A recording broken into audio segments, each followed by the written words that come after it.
And good morning, ladies and gentlemen. Welcome to information session for the admission to Keio Law School LM program for global legal practice. My name is Hiroshi Matsuo. I'm Vice Dean of Keio Law School and Director of this LM program. Keio University was established in 1858 as the first private university in Japan. Keio Law School was launched in 2004 as a part of justice system reform in Japan, and now it has two programs. One is the JD program for students who are preparing for taking Japanese bar examination, and another is the LLM program for global legal practice, for which you may apply. The LLM program started in April 2017 as the first Japanese law school LLM program. So far, approximately 250 students from all over the world graduated and they are working worldwide. In each semester, around 50 LLM students from nearly 30 countries are studying here in MITA in Tokyo. They can also make communications with Japanese students who are studying in the JD program. Students can enjoy exchanging their ideas and thoughts with colleagues from different countries which have diversified cultures. This research environment is very important because the central purpose of our program is to foster global legal professions who can find solutions to difficult issues from a broad perspective. Now we are facing international conflicts caused by the division and the strengthened nationalism. So it is worth studying in this program because it provides with a variety of courses to deliberate possible collaboration and cooperation through the international business transactions, human rights protection, and the guarantee of international security to be constructed on the global governance. I hope that you will find advantages and uniqueness of our program and apply for the coming admission. Thank you very much again for your participation, and please enjoy today's session. Thank you. Thank you very much, Professor Matsuo. Next, Professor Manuel Sheridan, who is a member of LLM Admission Committee, will explain about admission for LLM program. Reed Sensei, please go ahead. Thank you very much. Hi, everybody. I'm Reed Manuel Sheridan. I'm a professor here in the LLM program. And I'm going to give you now a quick overview of our admissions program. So we have two matriculation periods when you can enter our program, one in April and one in September. There are also two application periods. These can shift around a little bit each year, but usually one of the periods is in May, around May, and the other one is in the fall, around September or October. There are some documents that are due a little bit earlier, and I'm going to talk about that shortly. We get questions about this sometimes, but we try to maintain basically equal standards of admission for both matriculation periods and both application periods.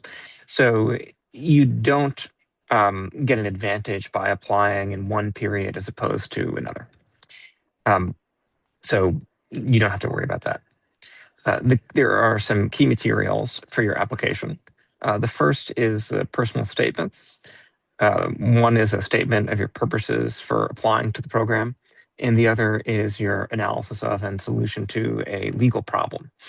There's more details about these on the website and in the application book. We also require academic transcripts and a certificate of graduation, your resume, at least one letter of recommendation, and then a proof of English proficiency. So this can be a little bit tricky, so I'm going to talk about some of the details for this. First, so applicants who are native English speakers are exempt from providing proof of English proficiency. And then applicants who have a high level of English proficiency and meet the in-country study requirement for certain English language degree programs can also apply for an exemption from the English proficiency proof requirement. So the specific details around what is sufficient to qualify you for an exemption are somewhat complicated. And so I strongly encourage you to take a look at the application guidebook, which has the full details on what exactly you need to qualify. It includes a list of countries, for example. There are certain countries that are eligible and certain countries that are not eligible for the um, if you have attended a degree program in English at one of those countries for at least 1 year in the country, then you qualify. And so, again, this is kind of a complicated set of rules. And so I encourage you to take a look at the application guidebook. With respect to, let's say you're not exempt from the English test score, we do not have a minimum required English score for the program. So it's one of the factors that we take into account when we review applications. But there's no, if you don't score above X, you can't apply to the program or anything like that. There's no such requirement. So try not to worry too much about the English test when you take it if you're not exempt from it. In terms of the submission process, most of the documents can be submitted online. There are some documents where we need you to mail an original of the document at a later time. So your transcript, academic transcript, or certificate of graduation will ask for a hard copy of that to be mailed at a later time, but you can submit a copy, like a digital copy, when you submit your application. And so those are the main documents that are required. There are some other documents that are required. So please, again, take a look at the application guidebook to get the full details on what you need. So in terms of the schedule, one of the most important things is that there's an application period during which you're able to apply, as I mentioned, and those are typically there's one in May and then one in September, October. However, if you are applying for an exemption from the English proof of English proficiency requirement, that application period is before the main application period.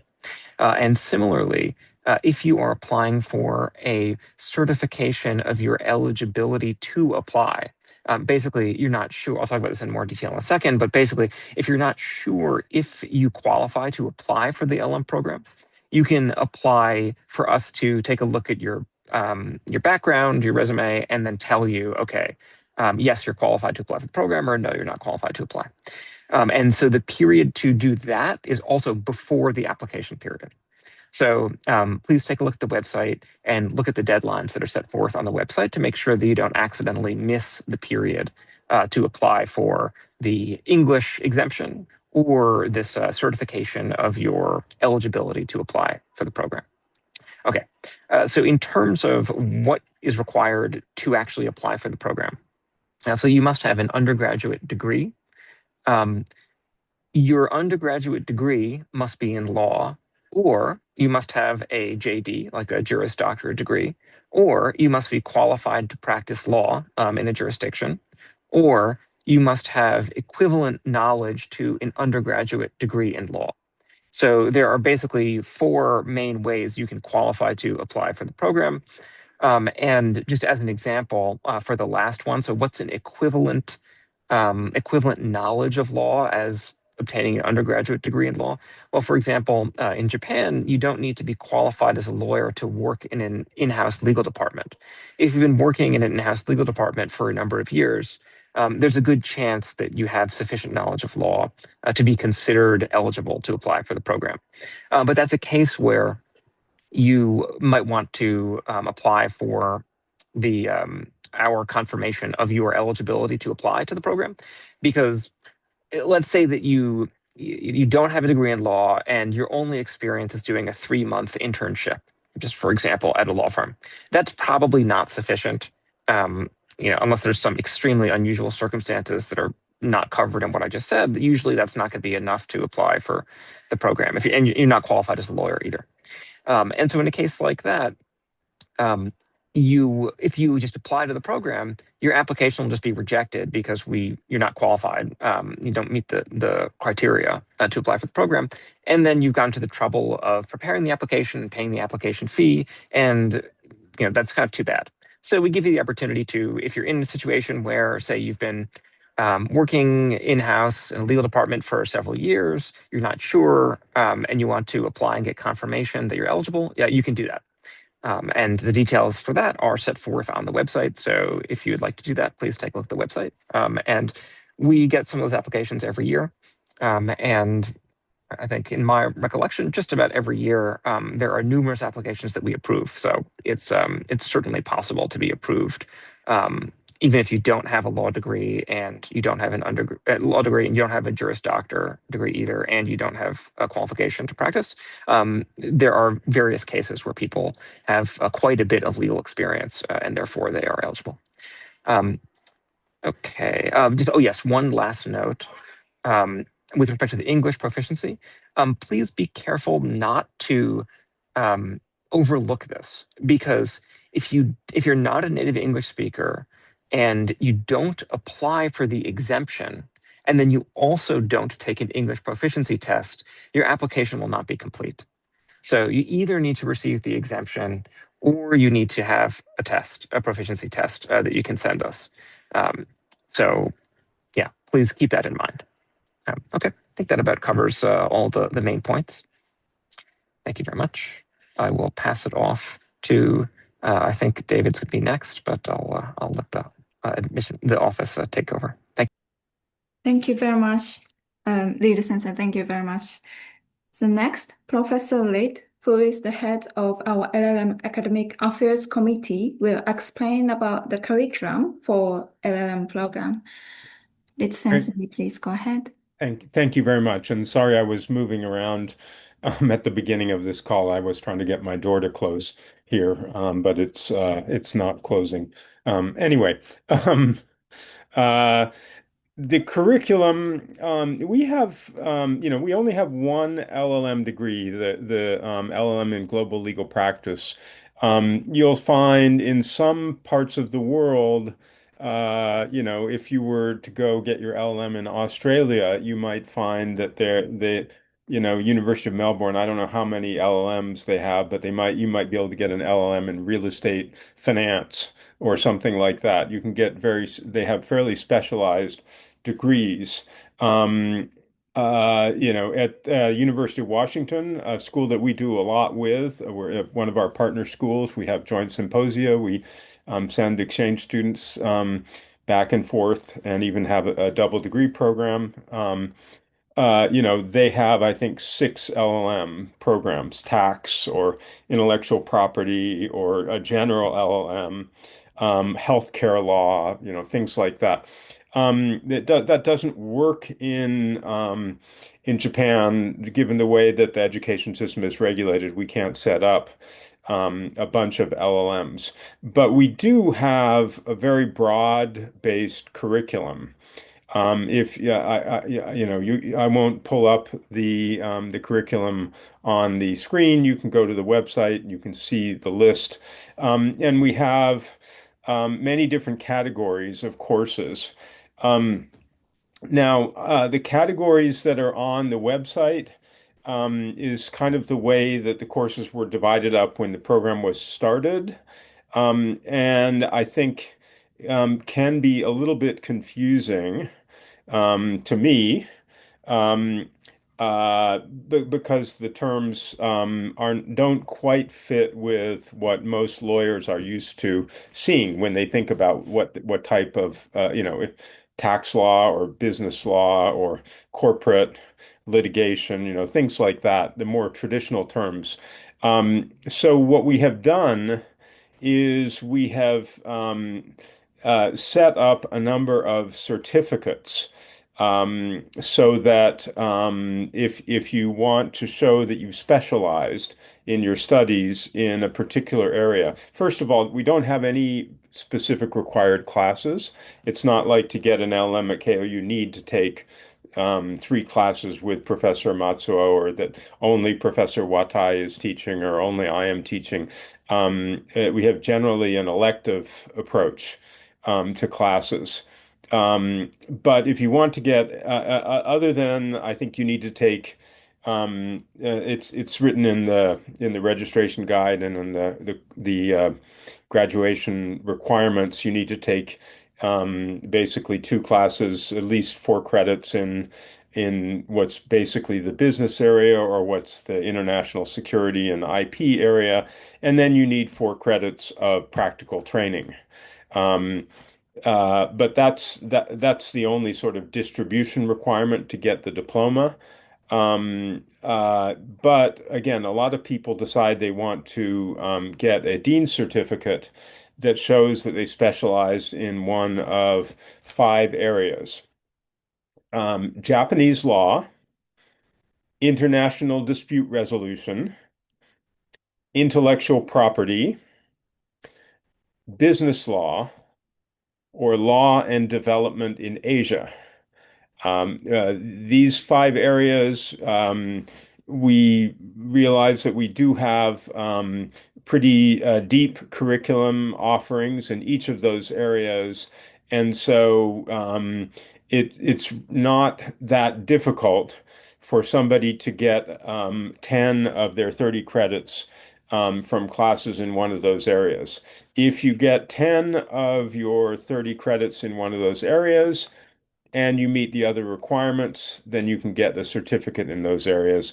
I think all of the certificates require that you do an independent research project that is generally related to that area.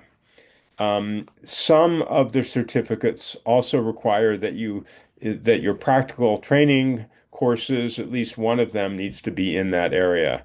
I think that the business law and the international dispute resolution are the two that have practical training requirements. Those shouldn't be that difficult because I think most of our practical training courses are in one of those 2 areas. So again, and you'll need to take some practical training anyway to graduate from the program. Um, I think we add classes from time to time. In the last year or two, we've added a seminar on AI, hot topic. It's addressed. I think AI comes up in many different classes, including use of AI in the legal practice, but also legal issues around AI. But we have a specific seminar as well on legal issues around AI and also legal tech. We now have a seminar on legal tech.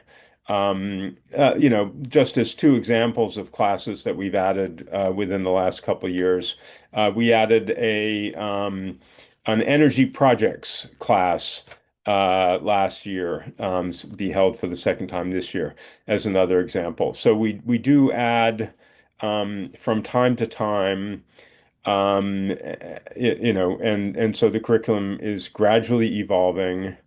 Um, I think we from time to time we've thought about adding a certificate in public international law because if I think if we were to add one, that would be the next area. So if you do apply to the program and have a strong interest in that area, take a look in a year. And it's possible that we might add something like that. I don't think we're thinking about or have thought about in the last you know, f 3 or 4 years, adding additional certificates besides the ones that we have and the possibility of a public international law certificate. Um, I think um, we have a fairly small program. We admit somewhere, or we expect we admit a few more because some people we admit don't come, but most people we admit do decide to attend the program. And so we end up with, between usually 30 and 40 students coming in, roughly half in the spring and half in the fall. And some people will not graduate in one year, but will stay on part-time for a third semester or a third and fourth semester if they want to stretch out their studies. They want more time to do a job search in Japan and want to be in school while they're doing that. Or for whatever reasons, we do have a fair number And so given that small size of the class, and the number of classes that we have, the class size, the number of people who'll be with you in a class can be quite small. I don't think we've ever had classes with more than 30 students. I know we had a drafting class that was and remains very popular.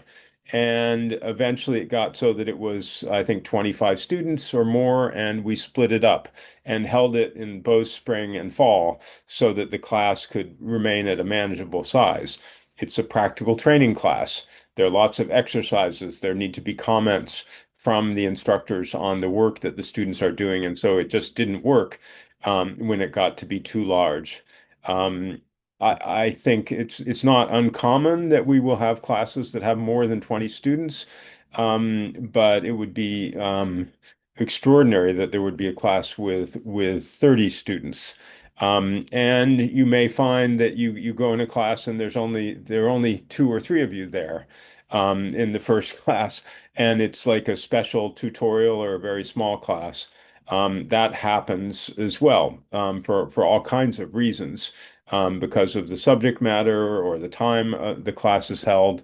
Maybe we have new classes and students don't get the inherited knowledge from people who took the class the year before or 2 years before about how much they liked it. And so there's not a group rushing to go into the class on the first day.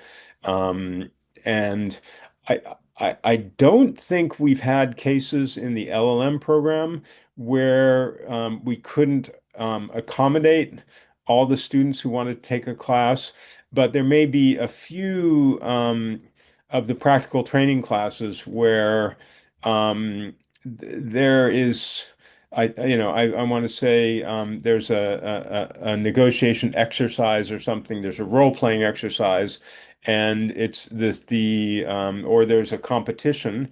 We have a class in the fall that participates in a competition where there's just no time for people to join and drop out of the class.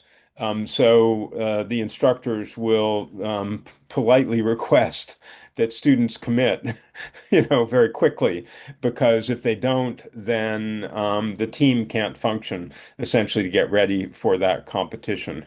But usually, in the vast majority of classes, you sign up, you have some period of time to drop the class if you don't want to stay in. And but you do need to, even though in theory you could be waiting to decide and signing up in a later, we have two sign up periods. You could wait, I think, until the second one to sign up for a class. But if you don't sign up in the first sign up period, you won't be in the group that is doing things online in the workspace for that class. It's automatically getting class materials, and you'll get behind very quickly. So, in fact, you do need to try as hard as you can to sign up for the classes that you want to take when you're given the first opportunity to do that. Um, Other than that, I guess I would say, we're all thinking about the impact of AI on the legal profession. And Keio is trying to be, I think, now quite proactive in responding to that. If you're a Keio student, then I think everyone has access to a pro license to the Google's Gemini model. Keio has now gotten an enterprise license to some software called Notion that is for collaboration. It uses many of the other AI tools, but it's known specifically for collaborative projects where and so people in companies are using Notion to work together and to organize things. My son happens to work at Notion, so I was very happy when I heard that Keio had gotten a license to the product. But So I'm going to try to figure out how to use it in some of my classes this semester. Um, and we're happy to answer any questions that you have when at the end of the session about the curriculum. Please. Thank you. Yeah, thank you very much, Professor Late.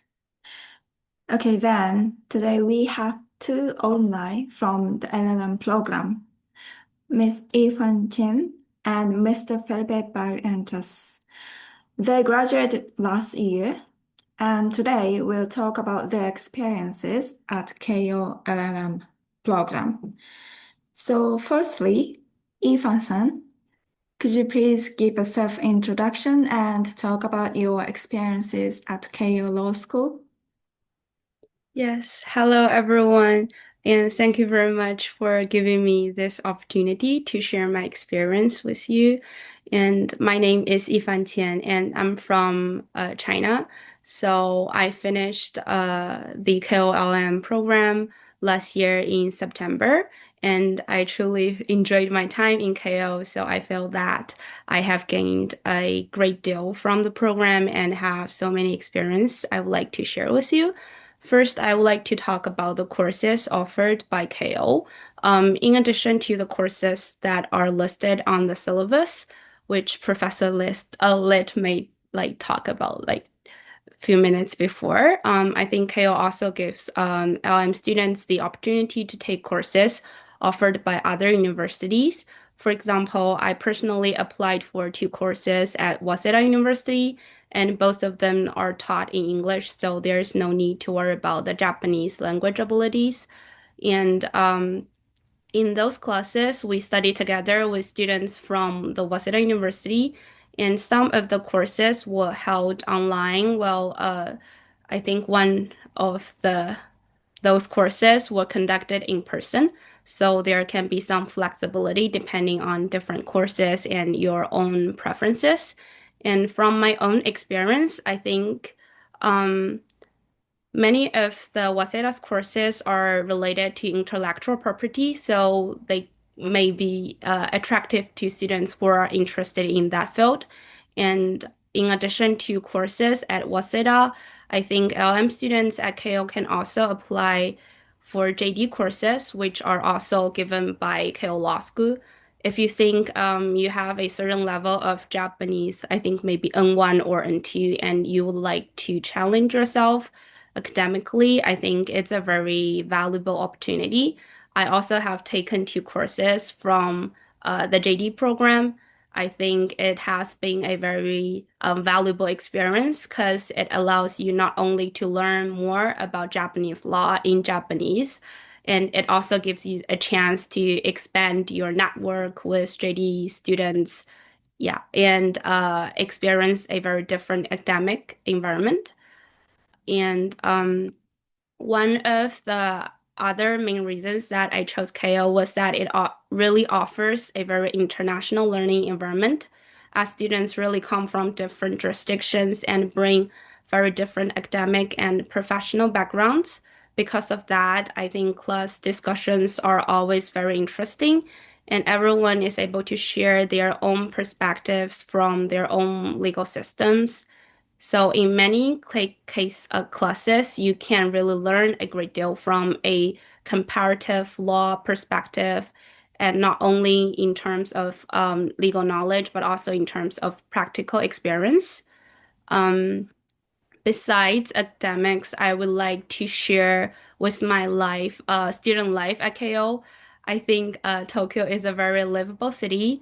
It's open, inclusive, and also very convenient. So living here was a very enjoyable environment for me.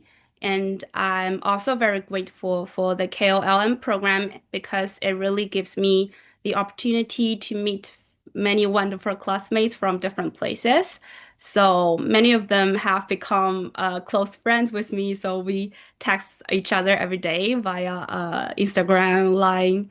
So we really spend time together outside classes. And I think those memories are very valuable.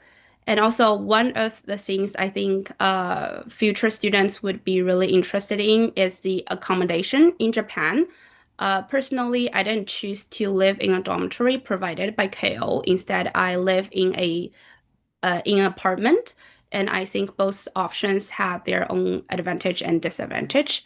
So as far as I know, many of the dorms provided by the Keio Law School or Keio University are located in Kyoshi, which can be a little bit far away from the Mita campus. But the biggest advantage of living in a dorm is it's very convenient because you don't have to buy furnitures, you don't have to rent a apartment, things like that. So it can be really helpful for students who are coming to Japan for the first time. And also, there is one dorm that I would like to recommend to future students, which is called TIEC. So quite a few of my classmates have lived there. It's located in Odaiba, so which takes about 30-40 minutes by train. Uh, and also, I think the rent is not that high, so it's kind of affordable, and the rooms are actually very spacious. And I have visited TIEC before, so I think it's a really good option. And if you are thinking of, sorry, I have prepared my transcript today, but I did not know. Okay. So if you are thinking about renting an apartment in Tokyo, I would suggest preparing everything in advance because it might have some restrictions when it comes to you are located overseas, but you want to apply for apartments in Japan. You might be not able to apply for that. So just prepare everything in advance would be really helpful.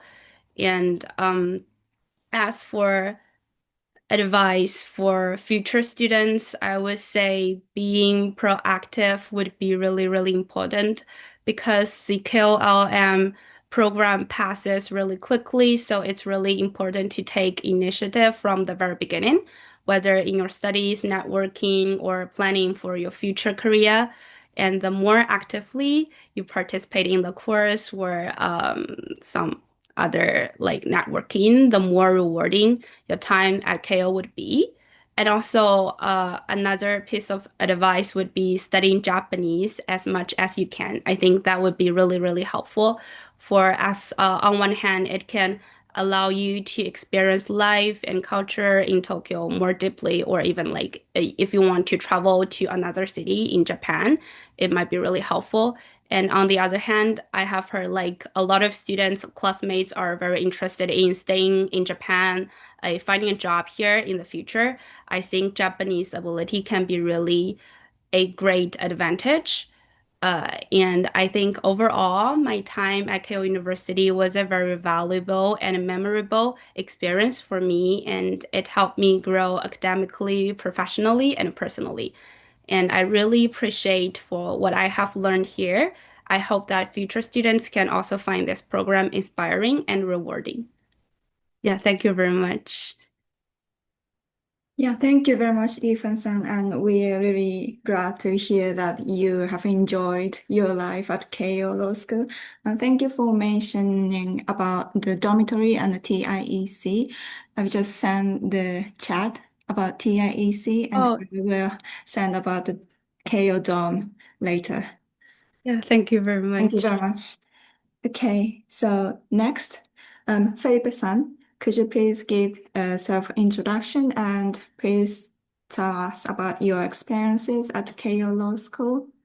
Yeah, sure. Thank you, Mana-san. Well, hello, everyone. I'm Felipe. I'm a graduate of the Keio LL.M program in 2025. I'm originally from Chile, so quite far away from Japan. Um, well, in terms of the experience at the Keio LL.M program, I think I would highly recommend anyone who is seeking opportunities to study in Japan to apply for this program. In terms of academics, I think the range of courses that we have is quite impressive. You can take courses in pretty much practice area of law. Personally, I'm a corporate lawyer. I had practiced as a corporate lawyer before, and obviously I took a lot of M&A courses, cross-border, international transactions type of courses. And those courses are taught by most of the time by private practitioners. So that's pretty useful if you're interested in continuing a career in private practice because these people have been in Japan for a long time. Some of them are partners of Japanese firms or Japanese lawyers. You also have a lot of international partners of big international firms. And they'll have a lot of experience in doing corporate deals in Japan. So learning how they approach deals, it's quite useful, actually. Then if you want to go into more theoretical courses, you also have top-tier academics at Keio. Keio is a very well-respected university in terms of academics in Japan. I can attest to that. So if you're interested in courses about, history of Japanese law or more like fundamental and theoretical aspects of law, you can also find those for sure.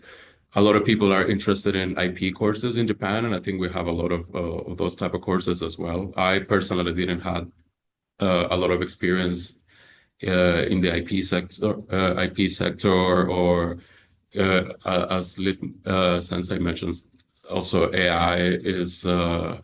We have AI courses that are actually quite useful by practitioners in Japan that know a lot about that area.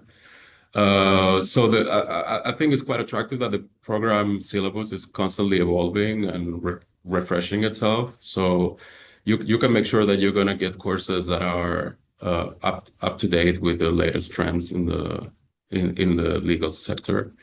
If you're more interested in doing research, you can also do that. I did a research paper with Watai Sensei, and it was highly recommended because you're going to have the experience to have supervised research by senior academics in Japan. So if you want to develop a topic that is very specific to Japan, this is pretty much one of the best opportunities you have.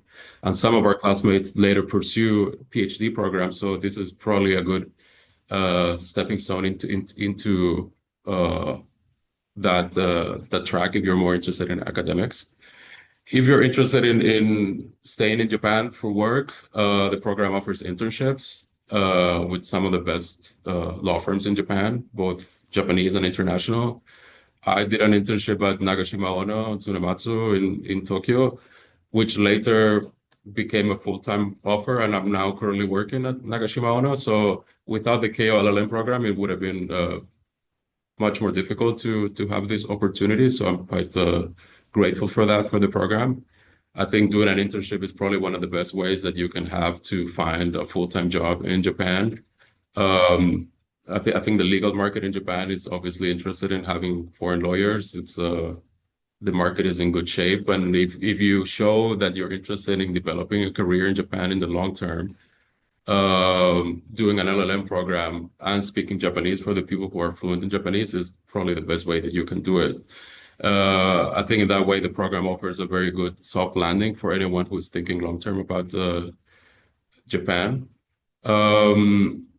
What else? In terms of the network that it provides, it's also super useful. I think you would realize that the community of foreign lawyers in Japan is actually not that big, and they all know each other, and many of them teach at Keio. So that is super helpful because if you're thinking of staying in Japan, you're going to have the possibility to interact with many of the people who have been through the same process as you many years ago. So they're able to give you a lot of guidance or introduce you to people. So for people who are thinking of finding a job in Japan afterwards, I think the program offers a lot of opportunities. And also in terms of the environment, I think because the cohort is not that large, it allows for you to bond very closely with your classmates. Also, it's a good thing that every six years there's new people. There's new people coming to the program. So every 6 months you're going to have new pool of people coming into the program. So from that perspective, it makes it allows you to have a pretty active social life if you really want to. I think probably one of the issues with Tokyo is that if you come to Japan without a network or without other people that you can hang out with, it's going to be difficult. So again, I think the program provides a pretty good soft landing in terms of providing you a network of people, friends, knowledge, and potentially a door to finding full-time job opportunities. So from that perspective, I think I would highly recommend anyone to join the program. And uh, being a Keio alum in Japan is actually quite a useful thing. It's quite recognized by Keio classmates. I work with a lot of Keio people, and they really do have a very strong school spirit that even if you're an LLM program, they will acknowledge that and they would treat you as a fellow Keio graduate. So that's pretty useful in Japan as well. So overall, super happy about the experience. I would recommend it to anyone. So yeah, so feel free to reach out if you have more questions. Yeah, thank you. Thank you very much, Felipe-san. Thank you. It's great to hear that your internship program is connected to your current career, and and also the classes at Keio Law School and what to do in the classroom, and also about your career. Okay, thank you very much, Irfan-san and Felipe-san. All right, let's proceed into a Q&A session. If you have any questions, please raise your hand and turn your microphone on, or just post in the chat box.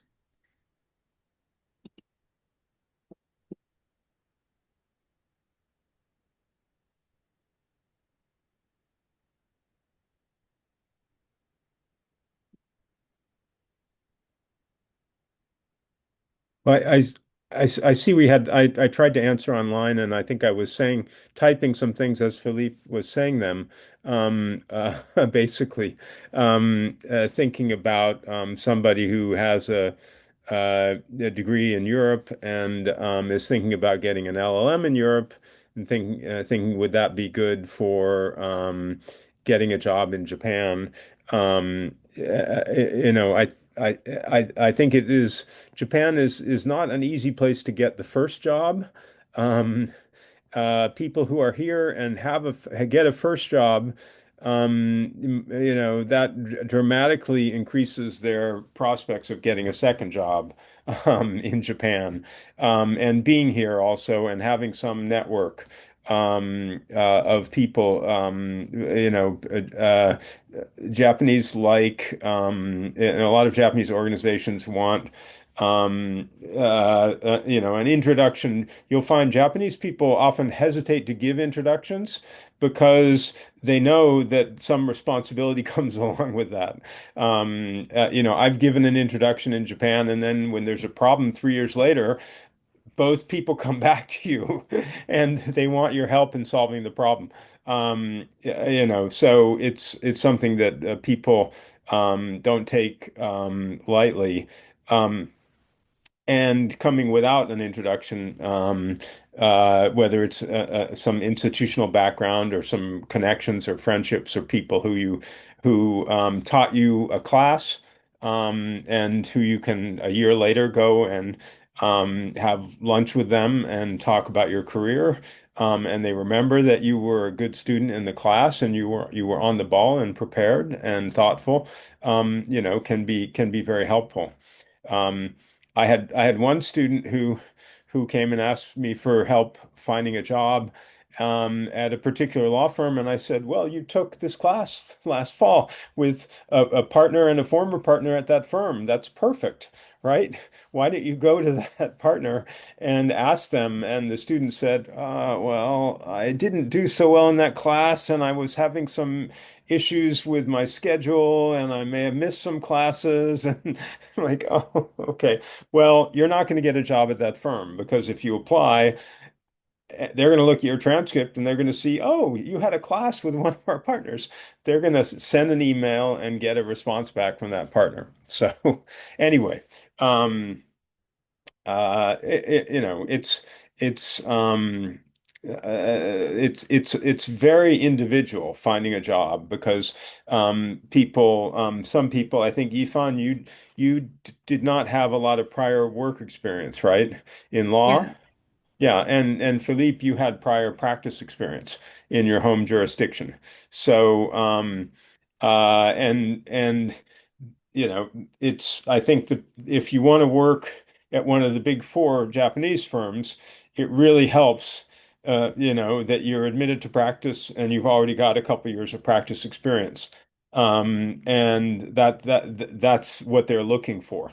When they hire foreign lawyers, you know, at the associate level, they're not looking usually for somebody who doesn't have any experience, who they need to train from, you know, from uh, a standing start. Anyway, it all depends. Um, let's see. Other questions? Um, and I think the student asked that question said they want to do MA, which I assume means M&A. Um, and and not do law. So I guess that means work in an investment bank or a private equity firm or something like that. I don't know if we have students who've gone from the KOLM into those jobs.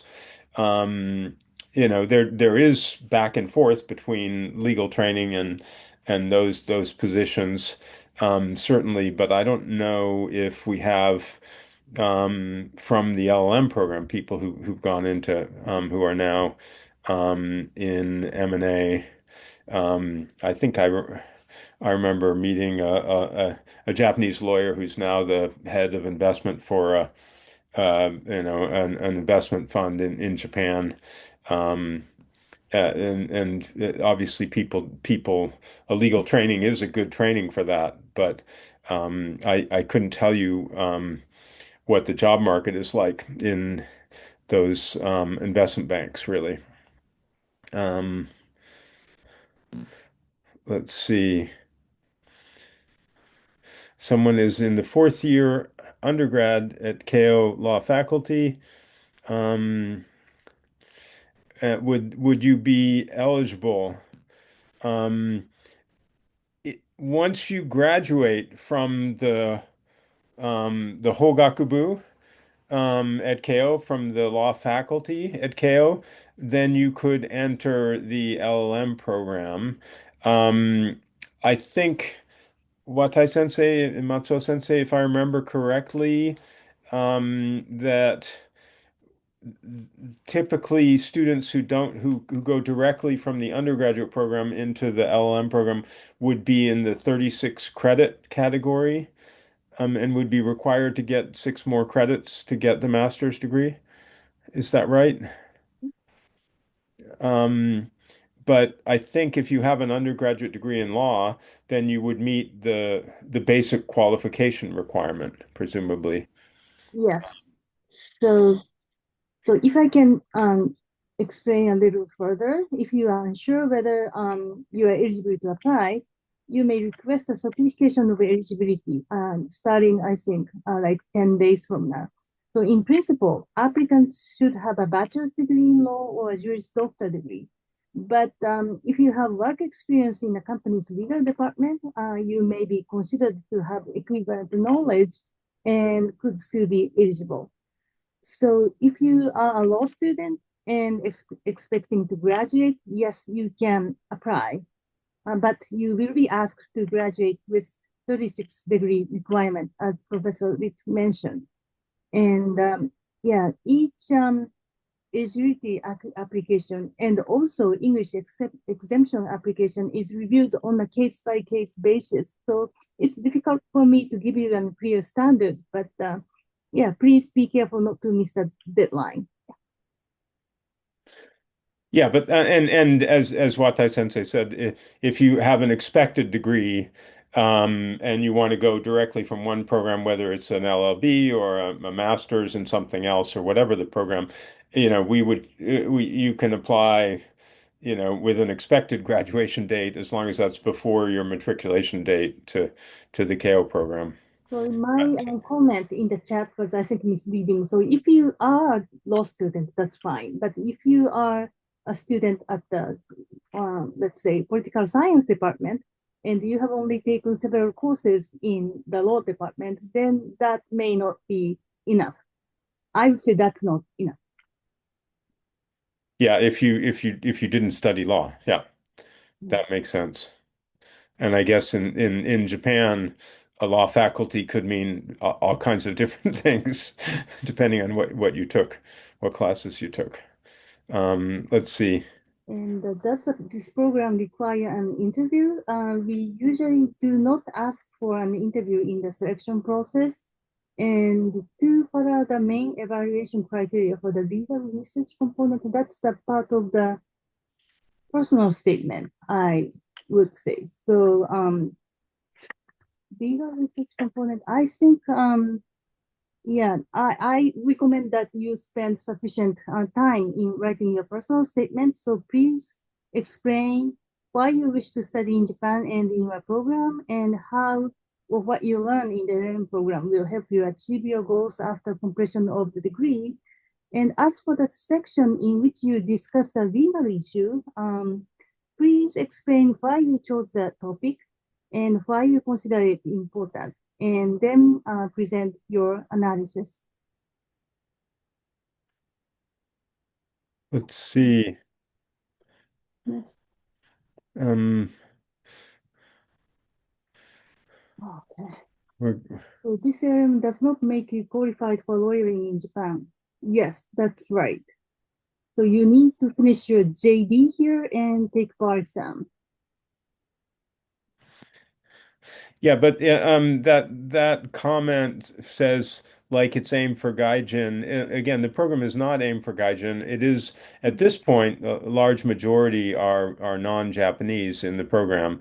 But when the program was designed, actually it was designed for both, and it's designed for Japanese so that they can get the equivalent of the LLM they might get if they go abroad, but do it here in Tokyo without the need to go abroad.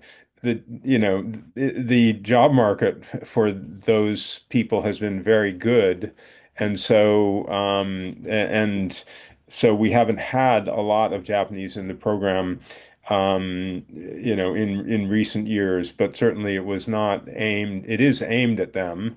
And we also have programs such as the International Dispute Resolution Program, where one of the specific goals of that program is to have those courses available for Japanese practitioners who want to learn more about international arbitration. And where I know at times we've had a sort of a certificate for practitioners in international dispute resolution. We've encouraged practitioners to come in and take those courses, Japanese practitioners. Um, let's see. Somebody asking if it's possible to find full-time employment in an international firm in Japan if you have not passed the bar back home yet. Does the KOLM make you more attractive to these firms? I think, the way that the international firms are regulated in Japan, they want they want people who either upon joining the office or after a couple of years of practice will be qualified to register as a foreign lawyer in Japan, if unless you are a Bengoshi, a Japanese lawyer. And so if you have not passed the bar back home, they're not going to hire you as an associate in the firm. They also probably won't hire you unless in most major international firms will not hire you unless they actually practice the law. If you're from the Czech Republic, you're a lawyer and you want to come to Tokyo and work for the American law firm that I was a partner at, they're going to say, no, we don't practice Czech law. We don't have any partners here who can supervise an associate who's practicing Czech law. Our malpractice insurance coverage doesn't allow that. We want people who practice, we have Japanese lawyers, we have American lawyers who are mostly in a couple jurisdictions. They're largely admitted in New York or some California, a few other places. And we want UK lawyers or maybe some other common law jurisdictions. The Chinese firms are here. They want people who can practice the laws of China, perhaps. If you're in a law firm, bar membership is a fundamental part of the career path. If you're in a company, it could be much less important which bar you have, or even whether you have a bar if you're in a Japanese company, because Japanese companies traditionally had legal departments which were primarily not people admitted to the Japanese bar.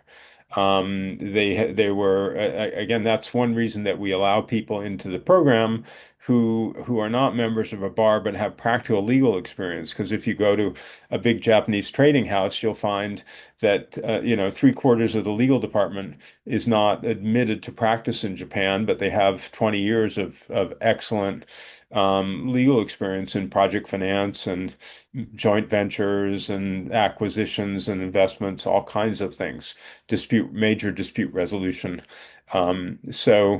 That's the way the legal profession developed in Japan. But I think when even those organizations, when they hire foreign legal talent, they usually want people who have a bar admission. Um, is my impression. And if you're in the legal department, you're dealing with people in the US or in Hong Kong, it's going to be very strange if you don't have a legal a bar admission, because those people will, who you're dealing with in your own same company. Let's see. JD is from US people, not EU people. JD could also be from Australia and other jurisdictions. It's not a purely US term at this point. Yes, we understand that the German and Austrian systems are very different. We have had a number of students come through the LLM program who come from the German or Austrian system. Some of them are still in the process of qualifying and have taken their first state exams in Germany.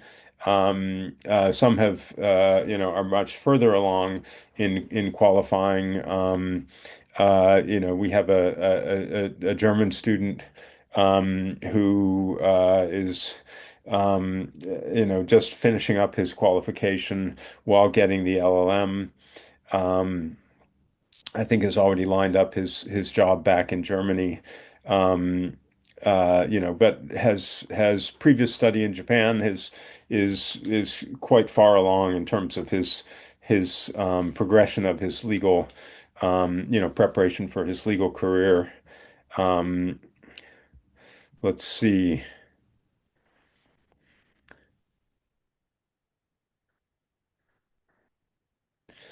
Um, Typical recruitment timeline for LLM students. Okay. And so I see we have some people have given answers on that. Um,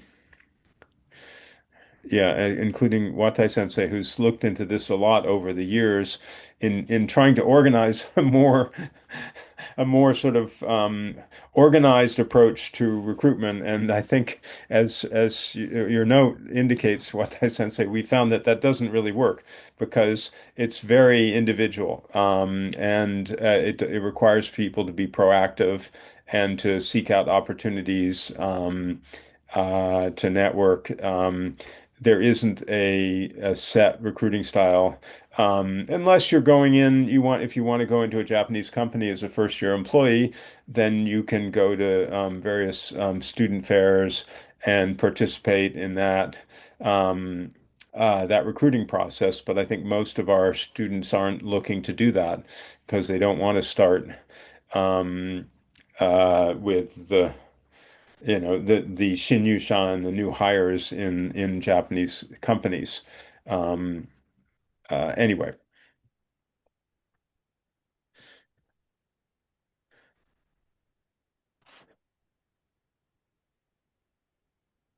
Okay, time flies.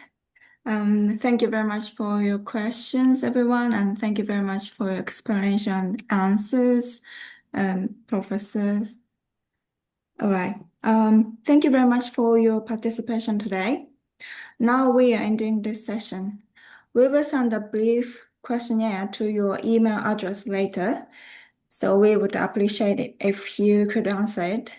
And I just posted the message. If you have any questions or further inquiries, please email to us. Okay. Yep.